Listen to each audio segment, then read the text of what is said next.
नमस्ते स्टूडेंट, मैं मोहित सर आपके सामने ट्रिग्नोमेट्री का एक चैप्टर लेकर आया हूँ जो क्लास 10th से रिलेटेड है। Chapter 8 trigonometry. हम इसमें बेसिकली ये देखेंगे कि व्हाट इज़ ट्रिग्नोमेट्री, ट्रिग्नोमेट्री होता क्या है और किस किस चीज़ में ये रिलेशन बताता है। ठीक है, और किसी भी चैप्टर के लिए मोस्ट इम्पॉर्टेंट होता है उसके फॉर्मूले। तो सबसे पहले हम ये देखेंगे कि उसके फॉर्मूले क्या क्या यूज़ होंगे।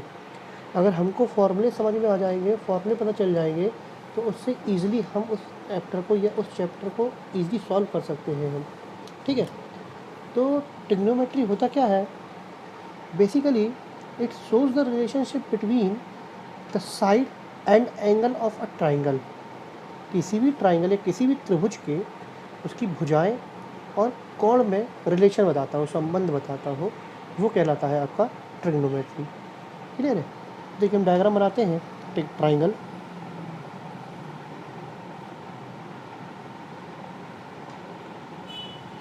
ये बेसिकली जो वीडियो रहेगा ये आपका हिंदी मीडियम और इंग्लिश मीडियम दोनों के लिए सफिशिएंट रहेगा। क्लियर है? सूटेबल रहेगा दोनों के लिए। ये ए बी सी, ये जो ए बी साइन रहेगा इसको कहते हैं हम परपेंडिकुलर, हिंदी में कहते हैं इसको लंब। ठीक है, इसके बाद बी सी साइड जो रहेगा इसको इंग्लिश में कहते हैं बेस, हिंदी में कहते हैं आधार। और ये जो ए सी साइड रहेगा ये कहलाएगा कर्ण, मतलब इंग्लिश में कह दिया जाए तो हाइपोटेनियस। क्लियर है? यहाँ पर हम एक एंगल मेज़र कर लेते हैं, दैट इज़ थीटा। तो हम इससे रिलेटेड यहाँ से इसकी वैल्यूज़ निकालते हैं। तो सबसे पहले निकालते हैं हम sine theta. Sine theta is equal to होता है परपेंडिकुलर अपॉन हाइपोटेनियस।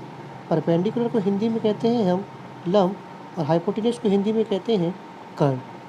तो अगर यहाँ देखें तो लंब कितना है, ए बी है हमारे पास, और जो कर्ण है वो कितना है, ए सी। क्लियर है? साइन की बात हम निकालते हैं कॉस थीटा। कॉस थीटा होता है बेस अपॉन हाइपोटेनियस। तो यहाँ पर बेस कितना है हमारे पास, आधार, और हाइपोटेनियस क्या है हमारे पास, कर्ण।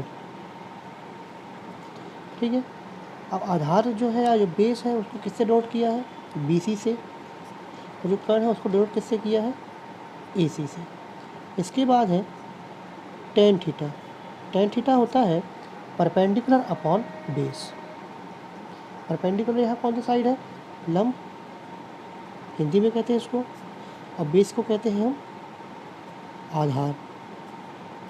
लंब कौन सा साइड हो गया, मतलब परपेंडिकुलर कौन सा साइड हो गया, ए बी, और आधार जो रहेगा बेस वो कौन सा साइड हो गया, बी सी। अब इन्हीं से रिलेटेड थ्री फॉर्मूले जो इसके जस्ट अपोजिट होते हैं। तो साइन का अपोजिट होता है कॉसेक। साइन अगर परपेंडिकुलर हाइपोटेनियस होता है तो कॉसेक होगा हाइपोटेनियस अपॉन परपेंडिकुलर।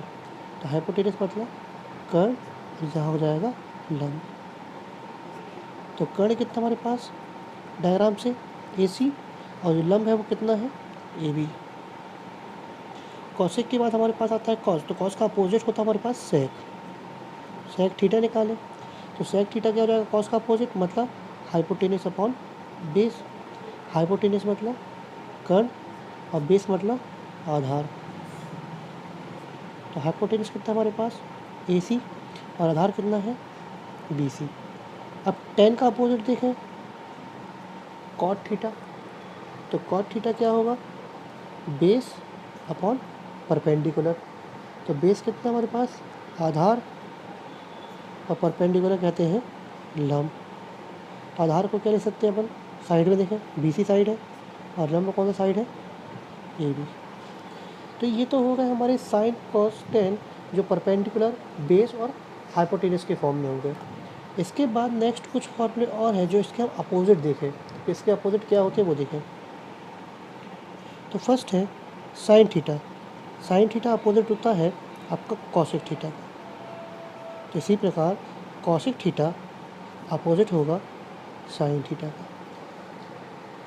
फिर cos theta. Cos theta opposite होता है सेक थीटा का। इसी प्रकार सेक थीटा अपोजिट होगा कॉस थीटा का। फिर टेन थीटा की बात करें तो टेन थीटा अपोजिट होता है कॉट थीटा, तब कॉट थीटा अपोजिट होगा 1/tan थीटा। क्लियर है? चलिए, तो ये हो गया इसके अपोजिट फॉर्मूले। अब इसके बाद कुछ फॉर्मूले और देखें जो कि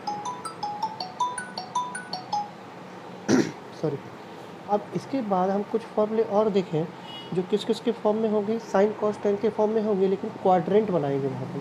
तो 90 माइनस के क्वाड्रेंट बनेगा। तो यहाँ पे फॉर्मूला निकालें, sine 90 minus theta is equal to होता है कॉस थीटा। इसी प्रकार cos 90 minus theta is equal to होता है आपका साइन थीटा। क्लियर है? अब ये तो साइन और कॉस हो गया। अब बात करें हम किसकी, टेन। तो tan 90 minus theta is equal to होता है कॉट थीटा, तब cot 90 minus theta is equal to होता है टेन थीटा। एक दूसरे के अपोजिट होंगे, ठीक।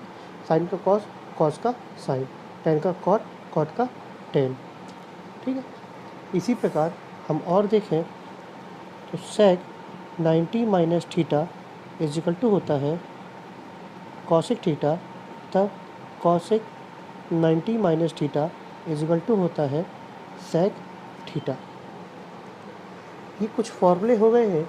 इन फॉर्मूले का ही यूज़ करके हम आगे के चैप्टर्स को सॉल्व करेंगे। अभी कुछ और फॉर्मूले भी हैं, उस फॉर्मूले को हम आइडेंटिटीज़ का फॉर्म देंगे। आइडेंटिटीज़ को बोल सकते हैं कि वो आइडेंटिटीज़ हैं, क्योंकि उस आइडेंटिटीज़ को हमको सॉल्व भी करना है, उससे फॉर्मूला निकालना है और उसी से हमको उसको आइडेंटिटी सॉल्व भी करना है। क्योंकि एग्ज़ाम में वो सॉल्व करने भी आती है, 4 मार्क्स की आइडेंटिटीज़ आती है और ये फॉर्मूले यूज़ होते हैं। इन फॉर्मूले से ही हमको चैप्टर सॉल्व करने हैं और 5 मार्क्स के ये फॉर्मूले भी आते हैं एग्ज़ाम में। तो ये हमारा ट्रिग्नोमेट्री का स्टार्टिंग फर्स्ट वीडियो रहेगा जो कि फार्मूला बेस्ड रहेगा। सेकंड वीडियो आपको ज़रूर मिलेगा, उस पर हम आइडेंटिटीज़ को लिखेंगे, उसको सॉल्व करेंगे और उसके बाद हम उसके फॉर्मूले निकालेंगे। तो ये आइडेंटिटीज़ देखेंगे। क्लियर है? चलिए, अब हम हमारे यूट्यूब चैनल में इसको लाइक कीजिए, सब्सक्राइब कीजिए, कमेंट कीजिए। कोई दिक्कत हो तो आप उसको बताइए, हम उसको एक्सप्लेन करने की कोशिश करेंगे। कमेंट ज़रूर करिएगा, लाइक और सब्सक्राइब ज़रूर करिएगा। क्लियर है? Thank you.